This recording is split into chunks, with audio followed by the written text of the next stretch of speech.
हिंदुस्तान से कई लोग ऐसे हैं जो बाहर मुल्क में नौकरी करने जाते हैं और ऐसे में अगर उनकी सरकार वहां से मदद करती है, अगर कोई पीड़ित होता है या कोई परेशान होता है, ऐसा ही एक वाकया लखनऊ के ठाकुरगंज में आया है निकलकर, जहां पर एक बुजुर्ग महिला थी।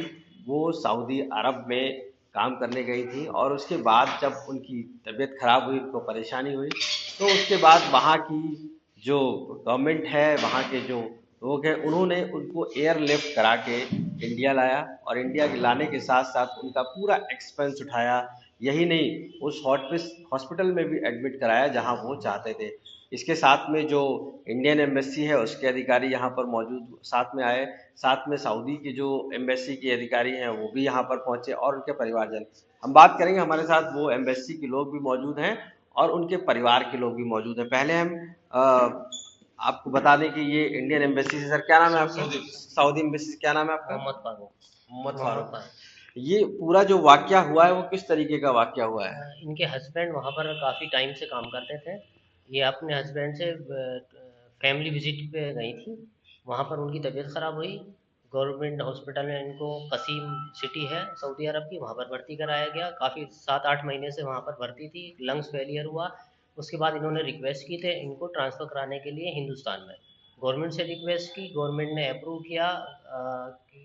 किंग सलमान बिन अब्दुल अजीज़ के हुक्म पर उन्होंने आदेश दिया हेल्थ मिनिस्ट्री को। हेल्थ मिनिस्ट्री ने उनकी रिक्वेस्ट को अप्रूव किया और डिफेंस मिनिस्ट्री के एयरक्राफ्ट से, एयर एम्बुलेंस से इनको इंडिया भेजा। यानी कि जो वहाँ का रक्षा मंत्रालय है उसके एयर डिफेंस सिस्टम के जरिए उनको यहाँ जी। पर लाया गया। उनको क्या दिक्कत हो गई थी और इसमें लगभग कितना समय लगा इस पूरे प्रोसेस में, और क्या एक्सपेंसेस लगे होंगे? तक मिलियन से ज़्यादा एक्सपेंसेस अब तक हो चुके हैं। तकरीबन 7-8 महीने में वो वहाँ पर ज़ेर इलाज भी थी। बदाए जनरल हॉस्पिटल कसीम में वहाँ पर इलाज उनके 7-8 महीने से चल रहा था। फैमिली की रिक्वेस्ट पे कि उनको ट्रांसफ़र किया जाए इंडिया में, हम लोग इंडिया में इलाज कराएंगे। उनकी रिक्वेस्ट को अप्रूव किया और डिफेंस मिनिस्ट्री की एयर एम्बुलेंस है उससे उन्होंने लिफ्ट कराकर इंडिया भेजा है अपने खर्चे पर, इन सऊदी गवर्नमेंट। ओके, आप सऊदी से हैं? जी, ओके। अब आप अगर कुछ बोल सकते हैं तो बताइए, कि कुछ भी अपनी भाषा में, या आपको लगता है इंग्लिश में कुछ बोल सकते हैं, 2 लाइन।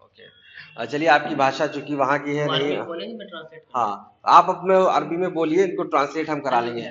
किस तरीके के वहाँ पर हालात बने, किस तरीके के वहाँ पर हालात बने और फिर आप लोग लेकर आए हैं इनको समझा।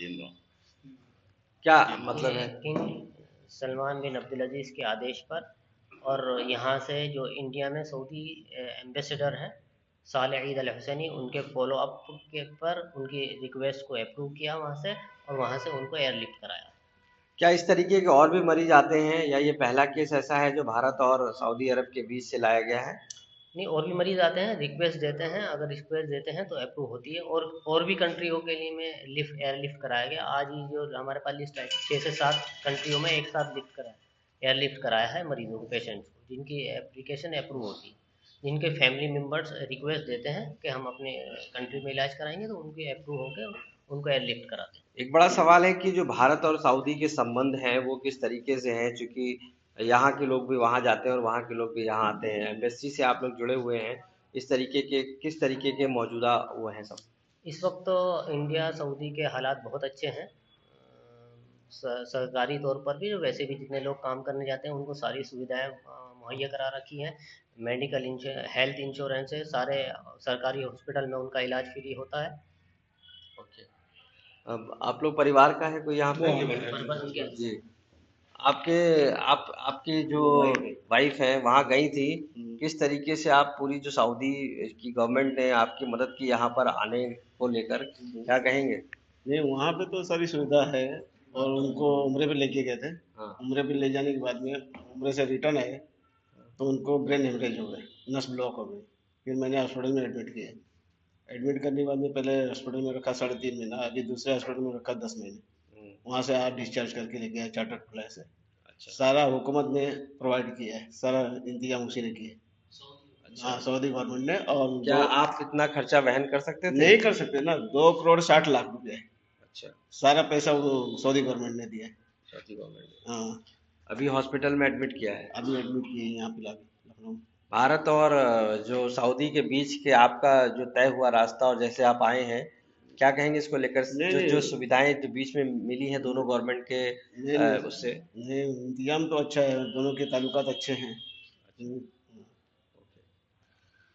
ठीक है। और डॉक्टर साहब यहाँ पर उनसे पूछ लेते हैं। डॉक्टर साहब, डॉक्टर विकास मंदार हैं, ये एथलेटिक्स हैं हमारे हॉस्पिटल। आप बताइए क्या दिक्कत हुई थी इनको और ये जो आई स्टेज? अभी तो पेशेंट मेरे पास आया है, तो एक बार उसको भी फॉलो अप करके सब देखना पड़ेगा डिटेल्स में, जो ब्रेन हेमरेज है उसकी भी क्या कंडीशन है और होश में कितना है। अभी तो जो पेशेंट अभी एडमिट हुआ, तो अभी तो ज़्यादा उसके बारे में अभी नहीं कह पाएंगे, देख के आपको मोटा अगर माने तो क्या प्रॉब्लम है उनको? मोटा माने तो ये एक तो क्वाड्रिप्लीजिया है, मतलब उनके हाथ पैर जो है वो नस ब्लॉक होने की वजह से जो हेमरेज ब्रेन हेमरेज हुआ है। आपको लगता है कि जो एयरलिफ्ट कराया गया है वो कितना कारगर है, कितना सही रहा इतनी यहाँ तक लेकर आए? नहीं, काफ़ी कारगर है और बहुत जल्दी भी हो गया है, और काफ़ी मतलब वही एक ऑप्शन था वो कराने का। अच्छा, ओके, ठीक है।